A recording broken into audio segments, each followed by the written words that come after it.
So today I am going to read chapter 3 from this old children's book published in the early 1900s. And this one is called The Enchanted Stag. Now, I have not, if I read this, it was so long ago, I have no idea what it's about, but I just sit here in my comfy, cozy chair. That's pretty old. My mom had it refinished. It's a 1952 chair. The Lazy Boys over there, I rearranged all the furniture in here. This past week, I've switched around furniture like twice. And when I had my own little place where we had furniture, I was constantly doing that. My husband's like, where's the furniture? You know, it would be terrible if I was blind or something and coming in here and you're always changing furniture, you know?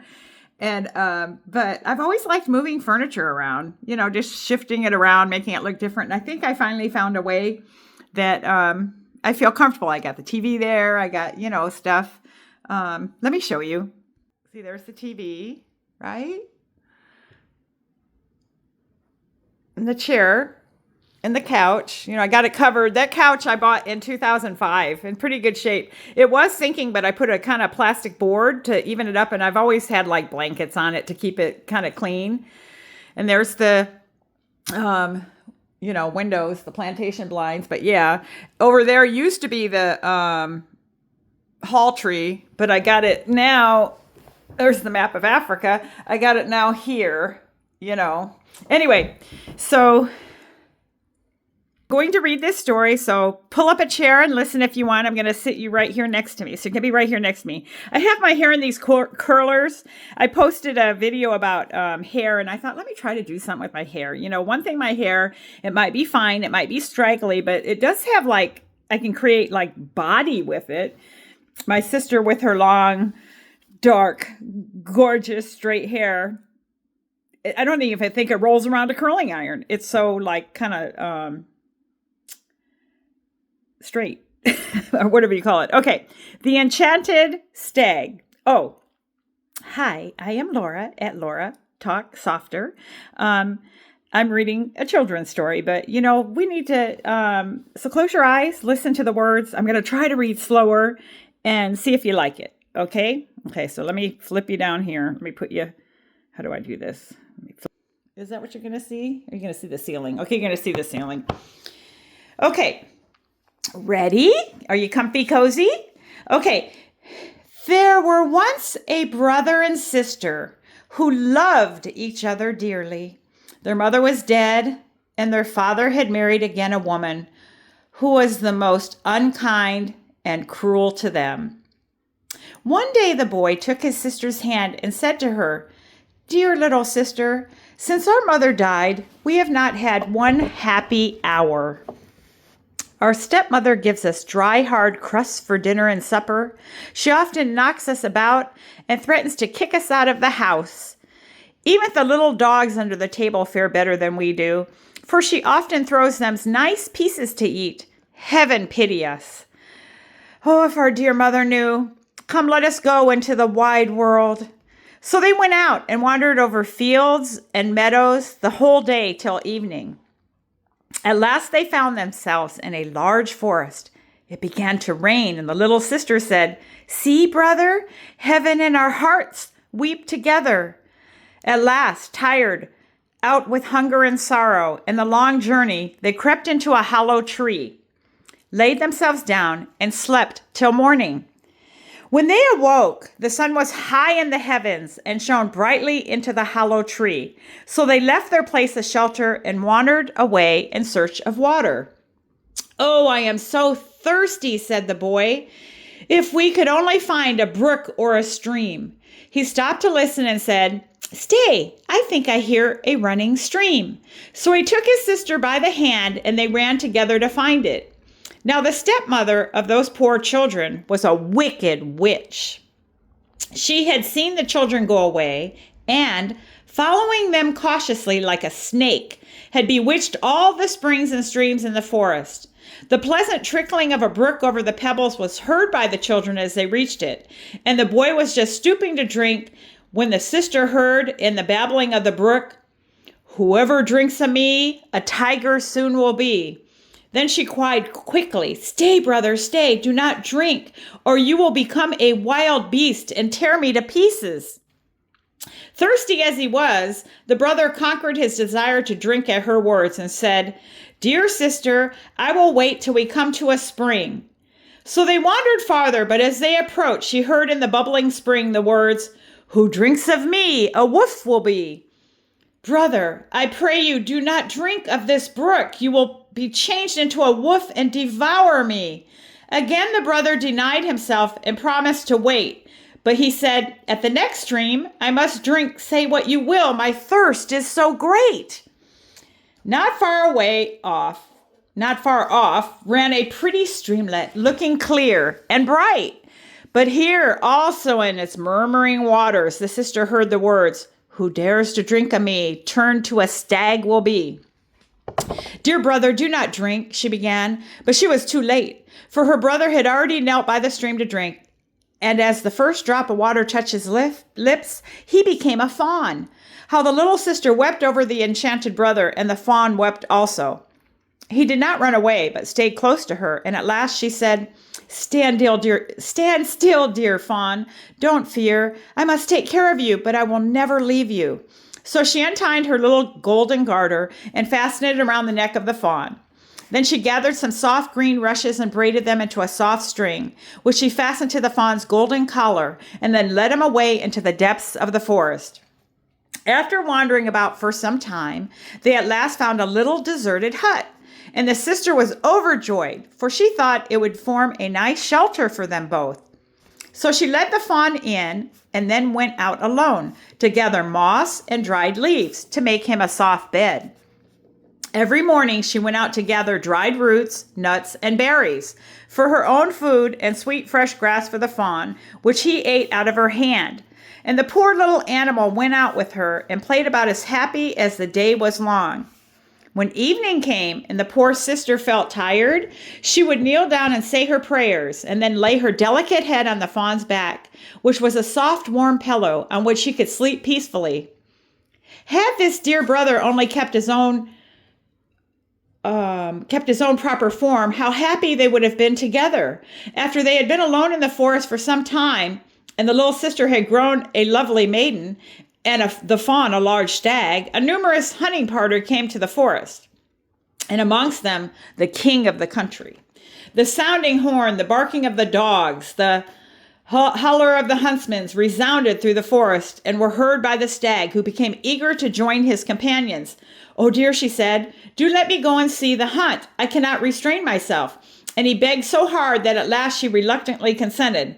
But remember," she said, "I must lock the cottage door against those huntsmen. So when you come back in the evening and knock, I shall not admit you unless you say, 'Dear little sister, let me in.'" He bounded off as she spoke, scarcely stopping to listen, for it was so delightful for him to breathe the fresh air and to be free again. He had not run far when the king's chief hunter caught sight of the beautiful animal and started off in chase of him. But it was no easy matter to overtake such rapid footsteps. Once, when he thought he had him safe, the fawn sprang over the bushes and disappeared. As it was now nearly dark, he ran up to the little cottage, knocked at the door, and cried, "Dear little sister, let me in." The door was instantly opened, and oh, how glad his sister was to see him safely resting on his soft, pleasant bed.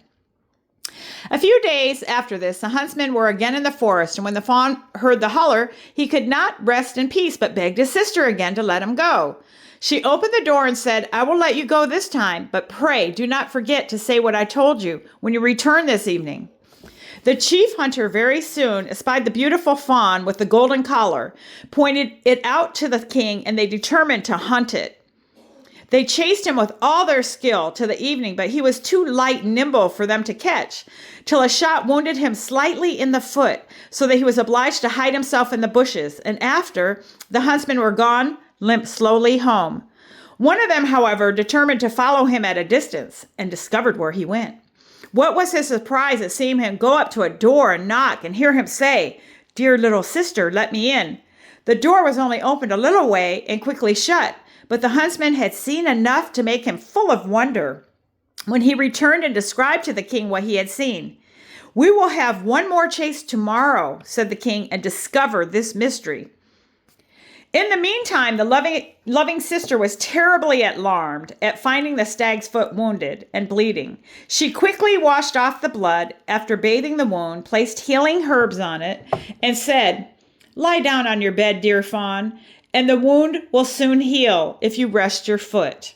In the morning, the wound was so much better that the fawn felt the foot almost as strong as ever, and so when he again heard the holler of the hunters, he could not rest. "Oh, dear sister, I must go once more. It will be easy for me to avoid the hunters now. And my foot feels quite well. They will not hunt me unless they see me running, and I don't mean to do that." But his sister wept and begged him not to go. "If they kill you, dear fawn, I shall be here alone in the forest, forsaken by the whole world. And I shall die of grief," he said, "if I remain here listening to the hunter's horn." So at length his sister, with a heavy heart, set him free, and he bounded away joyfully into the forest. As soon as the king caught sight of him, he said to the huntsman, "Follow that stag about, but don't hurt him." So they hunted him all day, but at the approach of sunset, the king said to the hunter who had followed the fawn the day before, "Come and show me the little cottage." So they went together, and when the king saw it, he sent his companion home and went on alone so quickly that he arrived there before the fawn, and going up to the little door, knocked and said softly, "Dear little sister, let me in." As the door opened, the king stepped in and in great astonishment saw a maiden more beautiful than he'd ever seen in his life standing before him. But how frightened she felt to see, instead of her dear little fawn, a noble gentleman walk in with a gold crown on his head. However, he appeared very friendly, and after a little talk he held out his hand to her and said, "Wilt thou go with me to my castle and be my dear wife?" "Ah, yes," replied the maiden, "I would willingly, but I cannot leave my dear fawn. He must go with me wherever I am." "He shall remain with you as long as you live," replied the king, "and I will never ask you to forsake him." While they were talking, the fawn came bounding in, looking quite well and happy. Then his sister fastened the string of rushes to his collar, took it in her hand, and led him away from the cottage in the wood to where the king's beautiful horse waited for him. The king placed the maiden before him on his horse and rode away to his castle, the fawn following by their side. Soon after, their marriage was celebrated with great splendor, and the fawn was taken the greatest care of, and played where he pleased or roamed about the castle grounds in happiness and safety. In the meantime, the wicked stepmother, who had caused these two young people such misery, supposed that the sister had been devoured by wild beasts, and that the fawn had been hunted to death.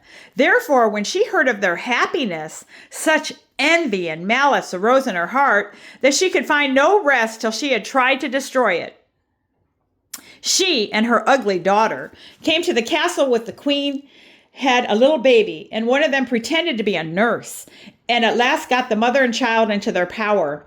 They shut the queen up in the bath and tried to suffocate her, and the old woman put her own ugly daughter in the queen's bed that the king might not know she was away. She would not, however, let him speak to her, but pretended that she must be kept quiet. The queen escaped from the bathroom. The queen escaped from the bathroom where the wicked old woman had locked her up, but she did not go far as she wanted to watch over her child and the little fawn. For 2 nights, the baby's nurse saw a figure of the queen come into the room and take up her baby and nurse it. Then she told the king, and he determined to watch himself. The old stepmother, who acted as nurse to her ugly daughter, whom she tried to make the king believe was his wife, had said that the queen was too weak to see him and never left her room. "There cannot be 2 queens," said the king to himself, "so tonight I will watch in the nursery." As soon as the figure came in and took up her baby, he saw it was his real wife, and caught her in his arms, saying, "You are my own beloved wife, as beautiful as ever."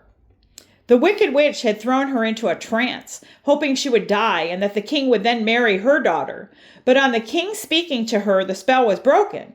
The queen told the king how cruelly she had been treated by her stepmother, and on hearing this he became very angry and had the witch and her daughter brought to justice. They were both sentenced to die, the daughter to be devoured by wild beasts and the mother to be burnt alive. No sooner, however, was she reduced to ashes than the charm which held the queen's brother in the form of a stag was broken. He recovered his own natural shape and appeared before them a tall, handsome young man. After this, the brother and sister lived happily and peacefully for the rest of their lives. Wow. Didn't see that coming. Anyway, what a difference, those cameras have on your doorbell, so you know who's really out there. Because it seems like a common form, whether it's good news or bad news, is trickery at the door. But it was a good trick for her. It wasn't like the other stories where it's somebody terrible and they're pretending to be somebody good. Anyway, you got to be careful who you answer your door to. I don't know. The moral of the story is, once again, being wicked and jealous and trying to get even and trying to hurt people. And it just seems like they always got a wicked stepmother. A wicked stepmother. Where's the wicked stepfather in these stories? Okay, I know. This is 1900 something. Anyway, yeah, I hope you enjoyed the story. They're interesting, I think. Are there any stories that you remember from childhood that you just kind of, wonder about? I mean, Disney and different companies have sure has changed children's stories.